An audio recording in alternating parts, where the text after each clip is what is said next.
अस्सलाम वालेकुम। इस वीडियो में मैंने आपको एक स्टॉक के बारे में बताना है, अगर आप 28 लाख डालते तो पर मंथ के हिसाब से 30,000 मिलता।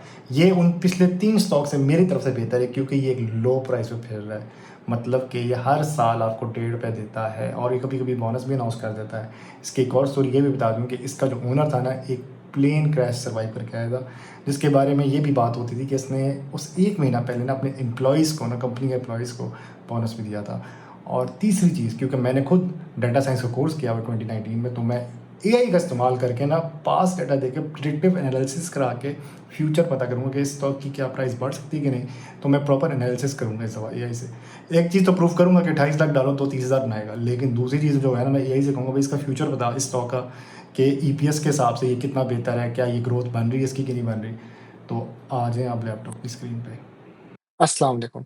तो आज की वीडियो में बात करनी थी, अगर आपके पास 28 लाख रुपया है, तो आप ये स्टॉक उठाएँ 9.90, जो मैंने कहा है ना कि ₹10 से कम है प्राइस अभी उसकी। तो ये पर मंथ के हिसाब से ₹30,000 देता है। ये है बैंक ऑफ पंजाब और इसके ओनर की जो मैंने वीडियो के एंड में एक बात की थी कि वो भाई साहब एक अभी एक प्लेन क्रैश सर्वाइव करके आए हैं, 5 साल पहले की बात है। एक प्लेन क्रैश हुआ था, पीआईए फ्लाइट 8303 प्लेन क्रैश 2020 मई में। 98 लोग शहीद हुए थे, 2 बंदे अल्लाह के फज़ल-ओ करम से बच गए थे। उसमें ये बंदा था और इसने अपने इधर किसी एक बयान में बोला था कि इसने 1 महीना पहले अपने जितने बैंक ऑफ पंजाब के एम्प्लॉइज़ थे, उनको बोनस दिए थे तनख्वाह के साथ। तो गरीबों की बहुत दुआएँ थी इसके साथ, मतलब बड़े लोगों की दुआएँ थी, अल्लाह के फज़ल-ओ करम से ये बच गया था। अभी भी माशाल्लाह हयात है, ज़िंदा है। और एक और जो मैंने बात अपने वीडियो के स्टार्ट करने से पहले की बात करनी थी, एक बंदे का यहाँ कमेंट आया था, ये फ़ैज़ल हयात 504 का, कि भाई अगर हमारे पास पैसे कम हो तो लाज़मी बात है कि हमें 28 लाख इन्वेस्ट करने हैं। नहीं भाई, मैंने यहाँ पे इसको जवाब दिया, one of my next videos related to a stock under ₹10, मतलब उसकी एक प्राइस 10 से कम है, तो वो यही स्टॉक है और आज की तारीख है 28 में, तो मतलब कि ये मैंने कहा तो इंतज़ार करना, वो मैं अपलोड कर दूँगा उसको। फिर ये भाई का एक कमेंट आया था, हुज़ैफ़ा साद 5677, अच्छा वो कह रहा है कि हमें और स्टॉक्स की वीडियो चाहिए, जिसमें आप dividend yield and make a separate video in which you discuss dividend trust flow. अच्छा, इस वीडियो में ना मैंने शायद इसी से रिलेटेड एक बात करनी है। मतलब इस वीडियो में मैं इसको मैथ्स दूँगा, लेकिन मैं खुद टाइप नहीं करूँगा मैथ्स। मैथ्स मैं एआई को दूँगा, एआई जो है ना टाइप करेगा, दूसरा एआई को मैं कहूँगा प्रिडिक्टिव एनालिसिस कर और मुझे बता इस स्टॉक की बाइंग प्राइस का, ये मैं 5 साल का इसका एक चार्ट निकाला हुआ है। तो ये एक टाइम पे ₹3 का भी हुआ है और ये 2 साल पहले की बात है। ये देखें, लोएस्ट जो है ना 3.30 है। भाई किधर चले जाते हैं तुम माउस, ये 22 जून 2023 इसकी मेरे तरफ से तो लोएस्ट प्राइस है अभी तक से पूरे 5 सालों में। तो ये इसका एक लो है हमारे पास। अब हम क्या करेंगे, यहाँ तो पहले इसका डिविडेंड सर्कल देख लो, 18, 1 और ₹1 से इसने मुझे बोनस भी दिया, मतलब 10%। ये 2 दफ़ा इसने बोनस दे दिया है। फिर इसने ₹1 दिया, 7.5 दिया, 7.5 दिया। ये ज़रा एक अलग कहानी किसी और वीडियो में बताऊँगा, ये क्या होता है कि प्रीमियम स्पेशल होते हैं और एक सिंपल देता है ये। यहाँ पे ना मैं एक प्रिडिक्टिव एनालिसिस करता हूँ कि मेरा कहता है दिमाग कि अगले साल अब ये ना 1.5 देगा। अब इसने 18 दिया, अगली दफ़ा 15% देगा। तो अब मैं इसको कहता हूँ कि स्टॉक की प्राइस ये है, यहाँ पे मैं इसको समझाता हूँ अब। इसको पहले मैं एक लिंक दे देता हूँ ताकि ये वेबसाइट के थ्रू जाए और मैं थोड़ा तेज़ टाइप करूँ ताकि आप लोगों का भी टाइम बचे। BOP price is ₹9.90। I have investment of 2.8 million PKR. BOP gives 1.5 rupees annually. Please calculate. अब मैं इसको कह रहा हूँ कि भाई तू कैलकुलेट कर, how much I will earn monthly, ठीक है? If BOP gives 1.5 rupees dividend, फिर से लिखना पड़ेगा, सॉरी, कंसिडरिंग द फैक्ट, एक तो ये वाली अंग्रेजी जो है ना मैंने बड़ी किसी से ए लेवल के स्टूडेंट से सीखी थी, कंसिडरिंग द फैक्ट, वो एक स्टाइल में बोलते थे, considering the fact that 15% tax on filer and 30 percent tax on non filer. Also अभी भाई के कमेंट के हिसाब से चलना। कहते हैं जी dividend yield, dividend and stock growth, copy कर लेता हूँ। ठीक है, also give me dividend plus growth of this stock. इसको यहाँ से डिविडेंड तो सप्ला दिया। Also give me growth of this stock as per EPS and dividend yield. बहुत बातें कर दी भाई, मैं इसको पागल हो जाए। वन मोर थिंग, अब ज्यादा ऑल्सो नहीं कहना ना, इंग्लिश खराब हो जाएगी। One more thing, please tell me the buying, मतलब किस रेंज में बाई किया जाए, buying range of this stock. अब इसके थोड़े से उठाऊंगा मैं, यूजिंग, उठाना का वर्ड हो गया, मैं कह रहा हूँ इसके थोड़े से मैं इसको, इसकी तारीफ करूंगा। यूजिंग योर प्रिडिक्टिव, यार प्रिडिक्टिव स्पेलिंग नहीं आते मुझे, एनालिसिस। अब मैंने क्योंकि खुद एक टाइम पे डाटा साइंस का कोर्स किया जिसमें डाटा एनालिसिस वगैरह सब बताता है। तो प्रिडिक्टिव एनालिसिस क्या होता है कि आप पास्ट का हिसाब देख के फ्यूचर का हिसाब का एक प्रिडिक्शन कर सकते हो कि फ्यूचर में क्या इसका हिसाब बनता है। मैं कहा भाई तू प्रिडिक्टिव एनालिसिस कर, इसके पिछले अब ये पता है क्या करेगा, 52 वीक्स का पूरा, एक साल में 52 वीक्स होते हैं ना, उसका पूरा प्रिडिक्टिव एनालिसिस करेगा और उसके हिसाब से एक बाइंग रेंज बताएगा कि किस रेंज पे ये बेस्ट बाय बनता है। Analysis and tell me good buying और entry price for long holding. अब ये दो टाइप के होते हैं इन्वेस्टर, एक लॉन्ग होल्डिंग होता है, एक शॉर्ट होल्डिंग होता है। एंड फॉर शॉर्ट ट्रेडर, भाई अब ये पहले तो इसका दिमाग फट गया ना, इसको 15 सवाल पूछ दिए, अभी खुल के बताएगा। चलो जी, here the detail breakdown of your investment in BOP based on given data. अच्छा जी, 28 लाख के हिसाब से बता रहा है। चलो जी, कह रहा है जी करंट प्राइस अभी के हिसाब से, आज की तारीख देख लो, 28 मई 2025, 9.90 है। डिविडेंड इसका 1.5, इन्वेस्टमेंट है 28 लाख, नंबर ऑफ शेयर। अच्छा जी, अगर आप 28 लाख को डिवाइड करो 9.9, उसी तरह 282,828, मतलब 2,82,000 शेयर आपके पास आ गए। अब इसने जब 1.5 पे डिविडेंड दे दिया है, इसको आप मल्टीप्लाई करोगे इससे, क्योंकि आपको डिविडेंड एक साल में एक दफा मिल गया, तो आपने वो मल्टीप्लाई करना है। ये अमाउंट आपके बैंक में ट्रांसफर हो सकती है, अभी नहीं होगी, सब्र करो, इस पर टैक्स भी लगना है। 4,24,242 आपके डिविडेंड के पैसे आपके बैंक अकाउंट में ट्रांसफर हो सकते हैं। अभी डिविडेंड निकाल दो, अभी वो टैक्स निकाल दो। लेकिन इसके बाद क्योंकि मेरा सवाल ये है कि मुझे मंथली के हिसाब से बताओ ना, तो मैं कहूंगा ना मुझे मंथली इतने पैसे आते हैं जी डिविडेंड की शक्ल में। तो मंथली डिविडेंड के लिए वो 12 से डिवाइड कर रहा है, तो 35,000 रुपये बन गया। अगर गवर्नमेंट इतनी अच्छी हो और टैक्स खत्म कर दे तो 35,000 बहुत अच्छी अमाउंट है। लेकिन अब यहाँ पे वो 15% टैक्स लगाएगा, तो उसने कहा जी 85% के हिसाब से करो तो 3,60,000 बनता है। तो मंथली जो मेरी, मैंने कहा था 30,000 बनेगा, तो 30,050 रुपये, थोड़ा सा प्लस हो गया। वो एक वीडियो थी मेरी, उसमें मैंने कहा था 50,000 बनेगा कैपकूट, उसमें 49,000 बन रहा था, 49,117 कुछ बन रहा था। तो उसमें भी मेरी थोड़ी सी मैच ऊपर नीचे हो गई। इसमें 30,050 रुपये बन रहा है, और नॉन फाइलर के हिसाब से इसने किया तो 24,000 बन रहा है मंथली। 70% टैक्स करो तो ये बनता है। चलो आगे आ जाओ भाई। अब असल सवाल जो है ना, सबसे इंपॉर्टेंट सवाल, जो हम कहते हैं ना कि व्हाट्सएप के ग्रुप्स में टिप आ गई जी, टिप, वो ये टिप्स इस तरह दे रहे होते हैं, प्रेडिक्ट कर रहे होते हैं ग्राफ पढ़ के। डिविडेंड यील्ड जो होती है आपकी, dividend divided by the stock price multiply by 100, ये डिविडेंड मल्टीप्लाई बाय द, ये स्टॉक प्राइस इसकी मल्टीप्लाई बाय 100, तो उसने कहा जी 15.15 है, ये एक अच्छी डिविडेंड यील्ड है। अब ईपीएस ग्रोज 10% एनुअली। अब इसके ईपीएस पे जाओ जरा,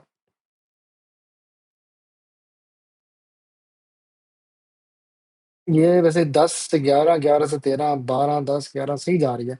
58, 20 गिरी, 4.83, 7.87 ठीक जा रही है इसकी ईपीएस। तो इसने ईपीएस कहा है जी कि आपकी इस स्टॉक की जो ईपीएस है वो 10% अप्रिशिएट हो रही है, बेहतर हो रही है।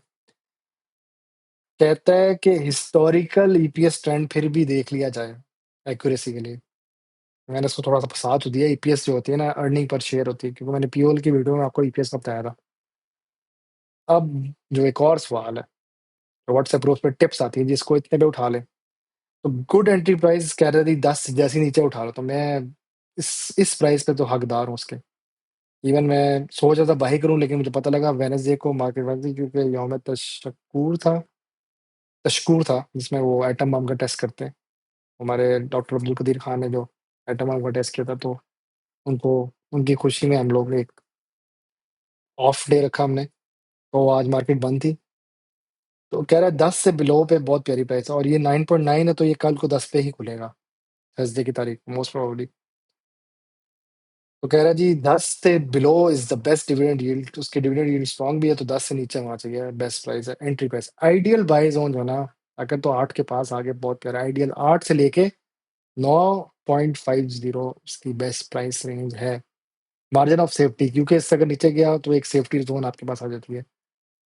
अच्छा जी, हाई डिविडेंड यील्ड 15% है, makes it attractive for passive income. ये बहुत प्यारी बात की है। एक पैसिव इनकम लग सकती है अगर आपने एक दफा पैसे डाल के भूल गए हैं, आपको एक रफली हर मंथ कुछ ना कुछ पैसे आते रहेंगे।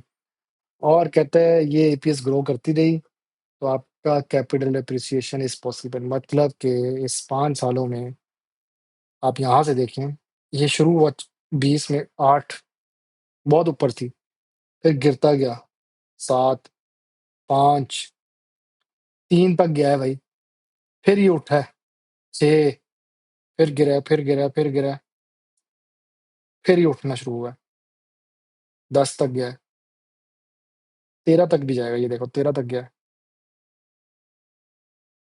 तो ये एक स्विंग अच्छा दे रहा है 5 साल के हिसाब से, कि ये इंक्रीज कर सकता है। कल को एक टाइम आएगा शायद कोई 2 साल बाद देखे तो ये 20 रुपए का भी हो सकता है स्टॉक।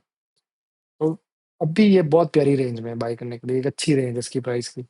ये ना कर लो कहते यार 4 रुपए का हो गया थी, आपने तो कहा था 9 का उठा लो। भाई मैं एआई से पूछ रहा हूँ, उसने तो एक प्रिडिक्टिव एनालिसिस बताया है अपने हिसाब से, कि उसको लग रहा है कि यार ये ग्रो कर सकता है स्टॉक। उसने यही कहा है कि सेफ जोन ये है 8 से लेके 9.50। ठीक है, मैं एआई का इस्तेमाल इसलिए कर रहा हूँ क्योंकि मैं अपनी, चलो मेरे पास 8 साल का एक्सपीरियंस है, एआई के पास सन 2024 तक का डाटा इकट्ठा हुआ हुआ है पीछे से लेके अब तक का, जितनी दुनिया की हिस्ट्री के हिसाब से उसने जमा किया हुआ है इसमें, डाटा बेस इसकी। तो कह रहे हैं एंट्री प्राइस 9 से 9.50 रख लें और क्विक अपसाइड डाउन अगर मैं मार्केट सेंटीमेंट इंप्रूव होता है।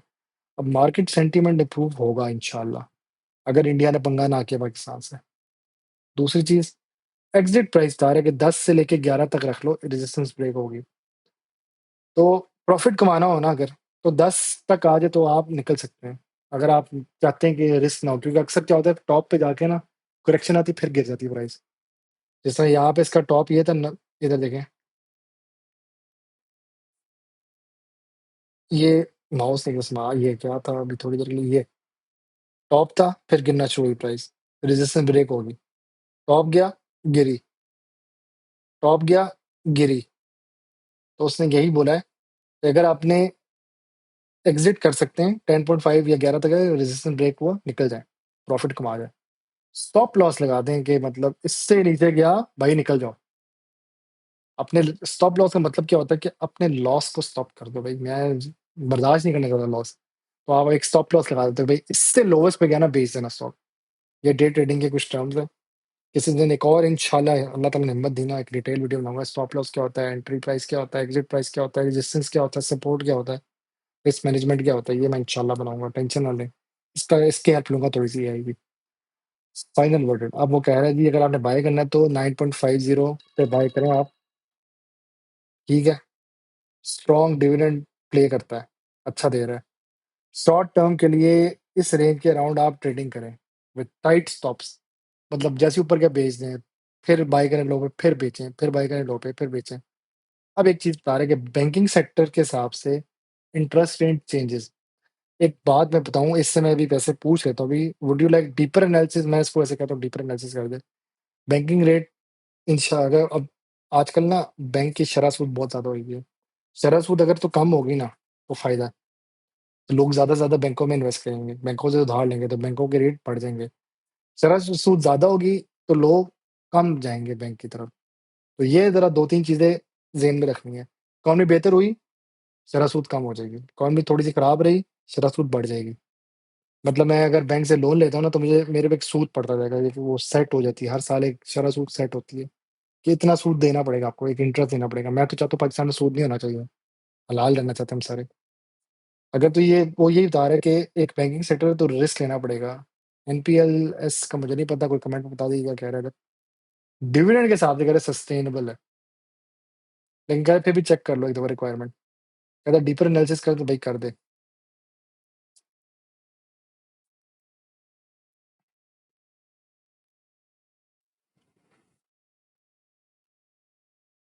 अब जी deep fundamental and technical analysis, जिस पे अक्सर ना यहाँ पे वकार दका जैसे लोग करते हैं काम।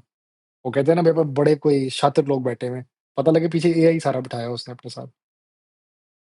नो ऑफेंस यार, मैं कोई वकार दका का फैन होगा नहीं, वो भाई क्या बातें कर रहा है। अच्छा, फाइनेंशियल रेशियोज एंड वैल्यूएशन, यार ये तो मुझे भी टर्म नहीं पता। ईपीएस, अच्छा ईपीएस तो पता है, 1.5 लेटेस्ट थी, 3 तक गया, बिलो मतलब तो कह रहे हैं थोड़ी लो है लेकिन इंप्रूविंग तरफ जा रहा है।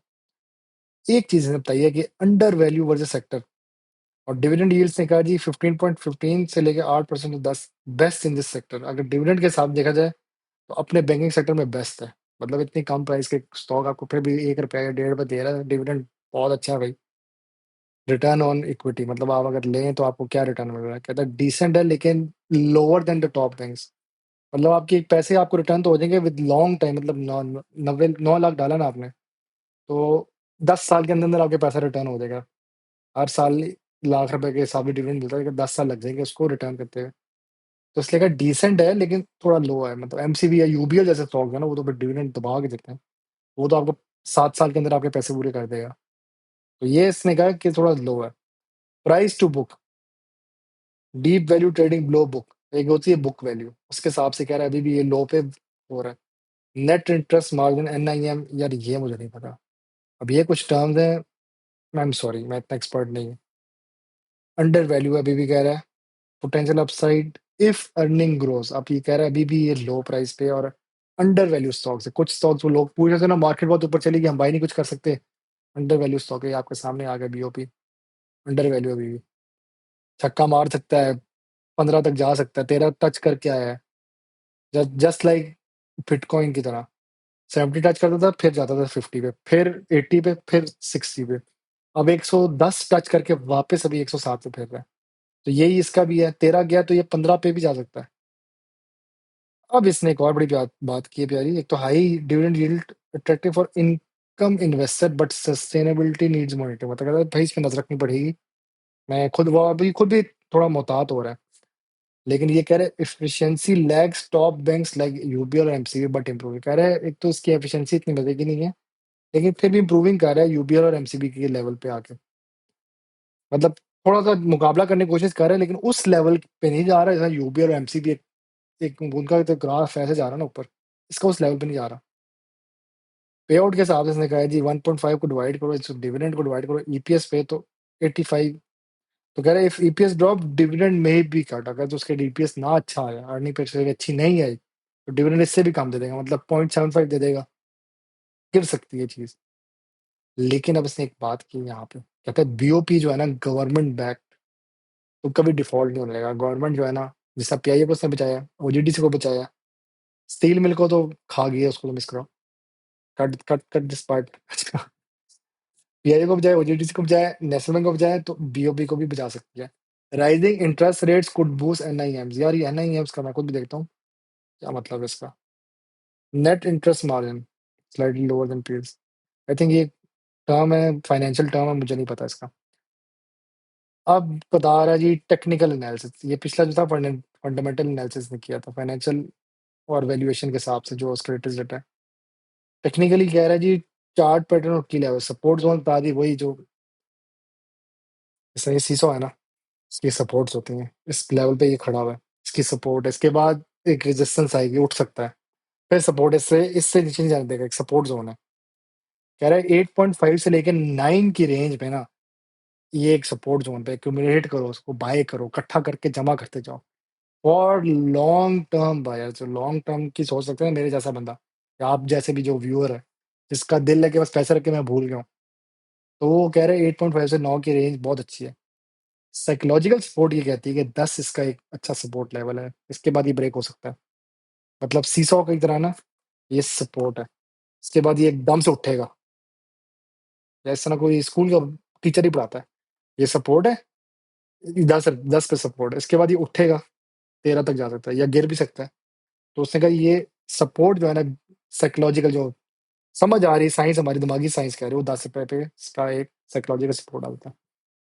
रेजिस्टेंस लेवल 10.5 या 11 जो है ना ब्रेकआउट है।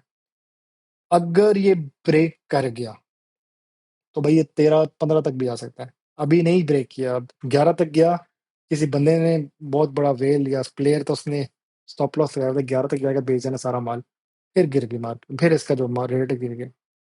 लेकिन कभी कभार क्या होता है, वो ब्रेक हो जाता है, लेकिन एक और प्लेयर गिरने के साथ उठा के उठा देता है। मतलब वो एक सीसॉ यूं गिरता है, फिर एकदम से उठता है। तो ये अगर ब्रेक कर गया 10.5 या 11 रुपए, फिर ये रैली पे जाएगा, रैली मतलब ऊपर जाएगा। और फिर नेक्स्ट टारगेट 12 और 13, ये अक्सर आप व्हाट्सएप ग्रुप में ये चीज देख रहे हो। ये रखो जी रेजिस्टेंस, और इस पे ये रैली चल पड़ी, नेक्स्ट टारगेट 12 और 13 पे रखो। आरएसआई एंड मूविंग एवरेजेस, ये पता नहीं, अब ओवरबॉट और ओवरसोल्ड सिग्नल, ये बहुत आगे की चीजें बता रहा है, इसका मैं नहीं कुछ कह सकता।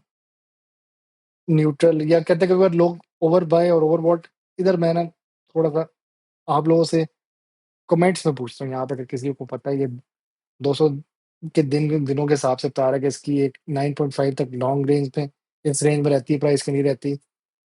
आरएसआई का मुझे नहीं पता क्या ये कह रहा है, 40 से 50% एवरेज है, क्या कह रहा है। रिलेटिव एनालिसिस एंट्री और एग्जिट स्ट्रेटेजी, अच्छा बेस्ट एंट्री प्राइस कह रहा है 8.5 से लेकर 9.5 है, मैक्सिमम यील्ड और मार्जिन ऑफ सेफ्टी कह सकते हैं। मतलब 8.5 रुपीज का अगर हो गया तो उठा लें, 9.5 तक मैक्सिमम रखें इसको। फिर कहता है, अब ये लॉन्ग टर्म स्ट्रेटेजी बता रहा है, बहुत प्यारी बात बता रहा है। होल्ड स्ट्रेटेजी 3 से 5 साल रख के सो जाए यार, और री रेटिंग करते रहे, गिरी फिर से उठाओ, उठी बेच देना, कुछ मतलब हिस्सा बेच देना, 25%, 75% संभाल के रखना। ये रिटर्न ऑन इन्वेस्टमेंट इंप्रूव होती रही, री रेटिंग मतलब फिर से बाय करते रहो, गिरी उठा लो, नहीं बढ़ती गई बेच दो, फिर गिरा फिर उठा लो। अच्छा, price to earning ratio reaches 8x, मतलब उसने कहा कि 14-16 तक गई सेक्टर एवरेज अगर हो सकता है, फिर मतलब उसने कहा फिर आप निकल भी सकते हैं। और उसने कहा डिविडेंड कट भी हो सकता है, मॉनिटर क्वार्टरली रिजल्ट, हर क्वार्टर पे इनकी जो बोर्ड मीटिंग्स आती है उसका ख्याल रखना है। तो उसने कहा अब शॉर्ट टर्म ट्रेडर्स की बात, ये इसने लॉन्ग टर्म की बात की है कि जी आपने इस रेंज में बाय करना है, 3 से 5 साल रख के सो जाना है, अगर गिरता गया फिर एक्यूमुलेट करते जाएं, और मॉनिटर करना है इसके डिविडेंड कट और इसकी जो क्वार्टरली रिपोर्ट्स, हर क्वार्टर पे जो रिपोर्ट है उसका लाजमी ख्याल रखना है। अब शॉर्ट टर्म का बात कर रहे हैं कि जी बाइंग जोन जो है 9 से 9.50 है, सेल करते जाएं 10.50 से 11, उससे आप अपना 1.5 लाख का प्रॉफिट कमा सकते हैं। आपने 9 लाख का उठाया, 10,50,000 का बेचते गए, या 11 का, तो 9 से 2 तक का जो रेंज 2 लाख की है, 9 लाख डाला, 11 लाख करके निकाल लिया, 2 लाख आपने प्रॉफिट कमा लिया। तो सेल टारगेट ये हो गया, स्टॉप लॉस लगा दें 8.7 पे स्ट्रिक्ट, लेकिन जैसे ही 8.7 तक गया बेच दो सारा भाई, मैंने नहीं लॉस बुक करना। और कहते हैं इससे मतलब एक ब्रेक डाउन हो जाता है, अक्सर क्या होता है 8.7 से नीचे जाके 8 तक भी आ सकता है, तो ये एक रिस्क की पार्ट आ जाता है इधर। और अब ये यार ये एनपीएल्स का, अच्छा नॉन परफॉर्मिंग लोन्स, मैं अभी वो एनपीएल क्या है, अक्सर क्या होता है, ये एक मसला आता है बैंकों में, नॉन परफॉर्मिंग लोन्स आ जाते हैं जिसकी वजह से मसला हो जाता है। और ये जो एनआईएम है ये कह रहे हैं इंटरेस्ट रेट वॉलेटिलिटी। आप कोई अगर बैंकर ये वीडियो देख रहा हो वो इसको ज्यादा बेहतर समझ सकता है, क्योंकि मैं फाइनेंस का बंदा नहीं हूँ भाई, मैं एक इलेक्ट्रिकल इंजीनियर हूँ। तो ये दो चीजों का जुमला है का मैं कॉपी भी कर दूंगा अगर हिम्मत हुई तो डिस्क्रिप्शन में, मुझे बताना है इधर कि इसका क्या मतलब है। कहता है रिस्क कंसिडरिंग है, ये मैक्रो रिस्क ये है कि बड़ा रिस्क ये है कि राइजिंग नॉन परफॉर्मिंग लोन्स, अक्सर क्या होता है कि बड़े बड़े लोग जो है लोन ले लेते हैं और रिटर्न में थोड़ा डिले लाते हैं, जिसकी वजह से बैंक का अफेक्ट होता है बहुत ज्यादा। वो एक वो चीज का ख्याल रखना है। दूसरा जो मुझे समझ आ रही है इस कहानी से, वो इंटरेस्ट रेट वॉलेटिलिटी। अच्छा वो बैंक दुनिया मतलब गवर्नमेंट क्या है कि इंटरेस्ट रेट में अगर कमी ना लेके आई तो मसला हो सकता है, इसकी वजह से वॉलेटाइल प्राइस हो सकती है इसकी, क्योंकि बैंक अगर रेट कम हुआ, पाकिस्तान के बिजनेस वाले ताजर जितने भी हैं वो इन्वेस्ट करेंगे तो बैंकों की प्राइस में रैली आती है। अगर इंटरेस्ट रेट वहीं का वहीं रहा या बढ़ गया तो बैंकों के रेट कम होते जाते हैं। तो यहाँ पे इसने ये 2 बातें की हैं जो मेरी ज़ुबान इस मेरा दिमाग इस कहानी को समझ जो लिखी हुई है। दूसरा, इसने कहा स्टॉक स्पेसिफिक रिस्क, हाई पे out ratio may not be sustain.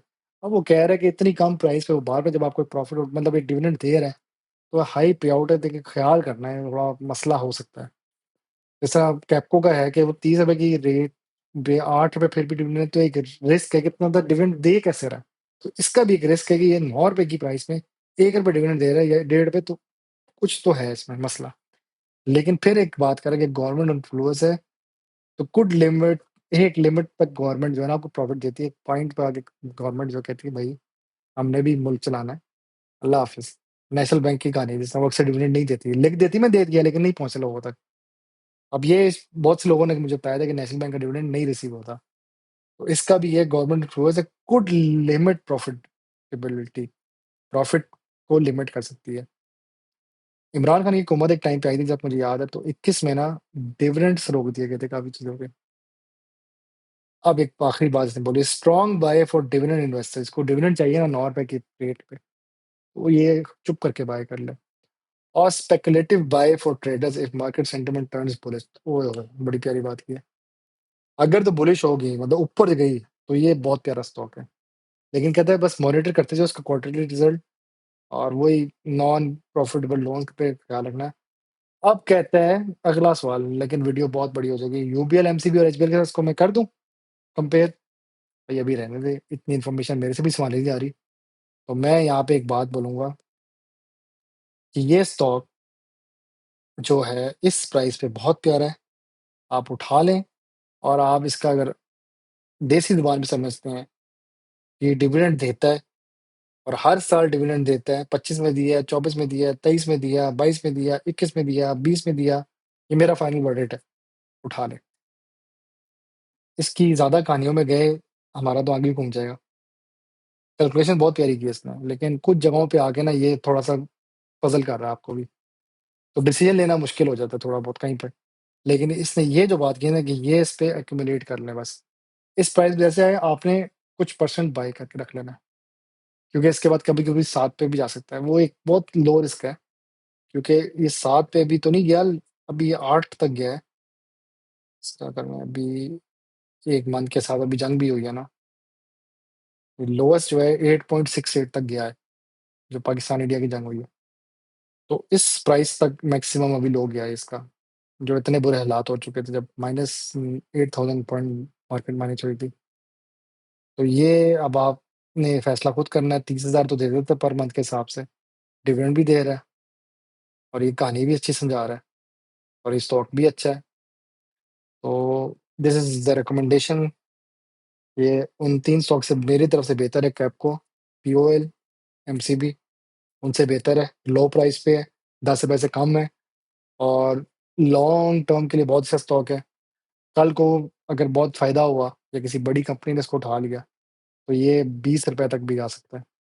Long term की बात कर रहा हूँ, अभी कन्फर्म नहीं है। मेरी प्रेडिक्शन है अगले 5-10 सालों तक 20 तक भी जा सकता है। तो कल को मैं शायद एक कंपाउंडिंग एक और वीडियो बनाई ना, क्योंकि अगर आपने 90 लाख डाले होते ना, तो आप 2 करोड़ के पास होते आज। तो यही है, अभी आप इसको accumulate करना शुरू कर दें, 90-90 हज़ार करके उठा लें इसको, मतलब 10-10 हज़ार करके उठा लें और एक पॉइंट पे इंशाल्लाह आपको बहुत फ़ायदा होगा। बाकी खुश रहें, आबाद रहें, इंशाल्लाह आपको मेरी वीडियो पसंद आई होगी।